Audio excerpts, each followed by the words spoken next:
duke ardhur nga kepi i Rodonit në drejtim të Butrintit, me jahtin e Lordit Rothschild, një prej njerëzve më të pasur të botës, një prej njerëzve influent dhe njëkohësisht një lloj mecenati i Butrintit.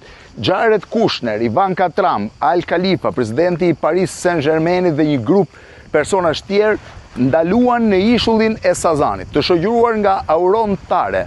Ata zbridhen për të parë një nga ishujt e fundit 100% ushtarak, një prej ishujve më të fortifikuar të 110 viteve të fundit dhe një ishull ku jeta thuajse nuk funksionoi kurrë jashtë parametrave ushtarak. Gjithçka që kishte mbetur nga Sazani dhe që ka mbetur ende gjatë vizitës tyre të gushtit të vitit 2021 janë këto pajisje ushtarake të ndryshkura.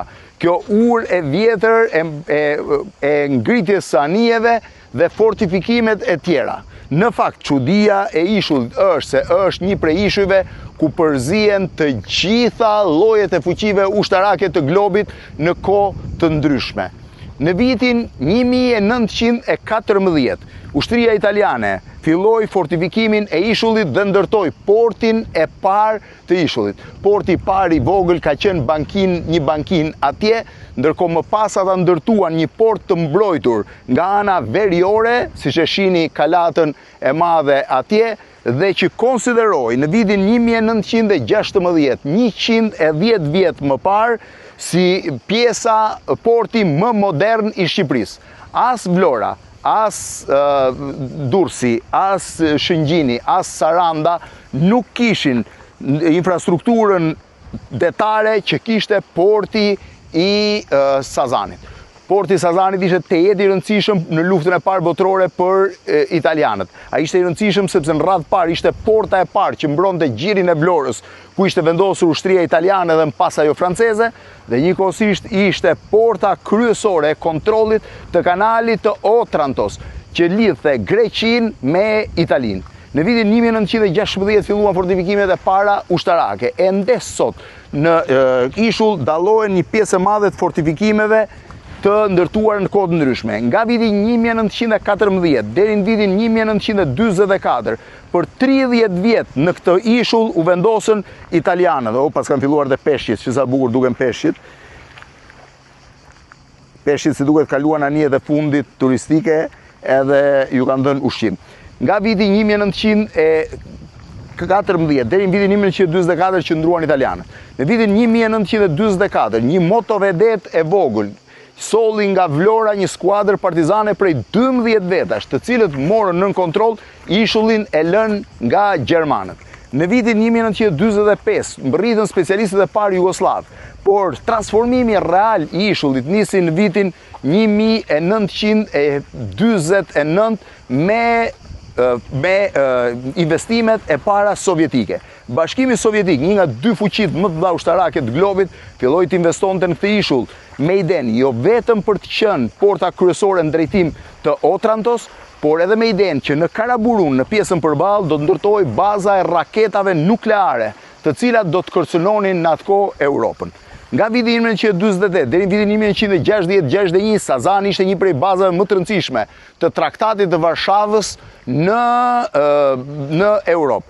Në vitin 1961 sovjetikët u larguan.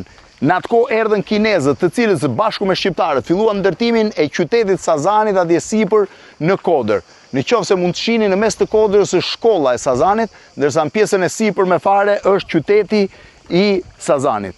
I gjithë ky ndërtim është një miksim mes ndërtimeve italiane, ndërtimeve sovjetike, ndërtimeve kineze dhe mas vitit 1978 me largimin e Kinës dhe ndërtimeve shqiptare.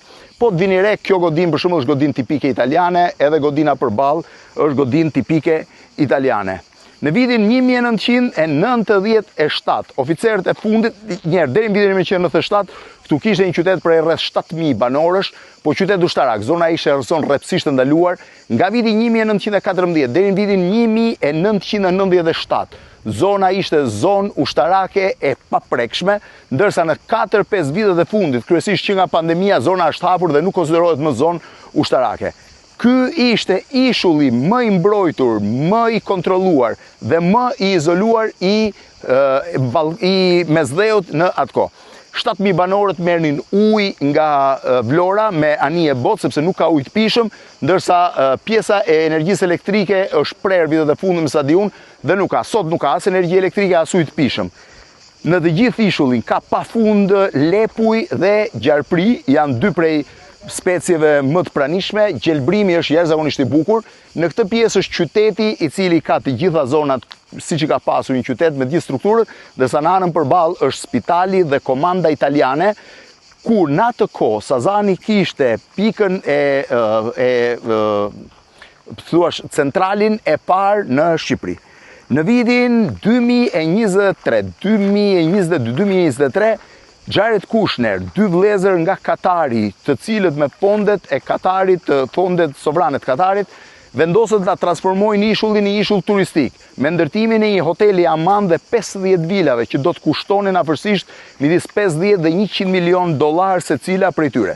Një vend ekskluziv, por problemi ngelin mes për arsye të komplikimit ligjor me shtetin shqiptar. Sazani është ndoshta e vetmja tokë në Shqipëri që nuk e pretendon asnjë privat. Deri tani nuk ka pasur asnjë pretendent, as pronar të ri, as pronar të vjetër, as pronar të ndërmjetëm, madje.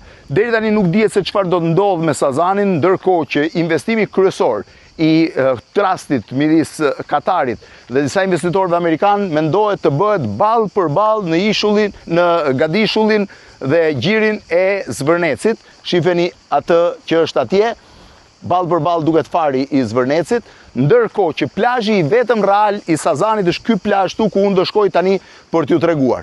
Çfarë do të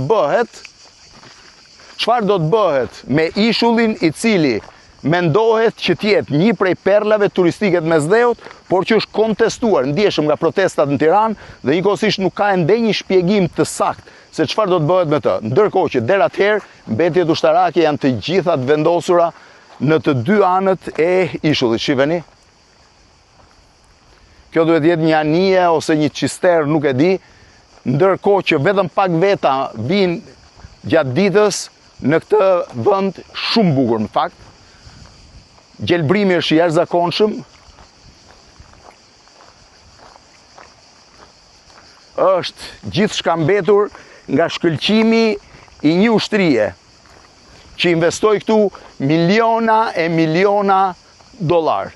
Shiheni, kjo është pjesa përballë, ka pasur edhe një dekovil të vogël që lëvizte pjesën e materialeve në të gjitha drejtimet, ndërsa këtu kanë mbetur dy vinçat e fundit që dikur merreshin me transportin e mallrave. Tani kanë mbetur vetëm pak, këto duhet jenë, gogla duhet jenë për të mbyllur për turistët. Ndërsa këtu është plazhi i vetëm i cili dominohet nga një bunker. Një bunker është pika kryesore që kontrollon plazhin e shkret të Sazanit.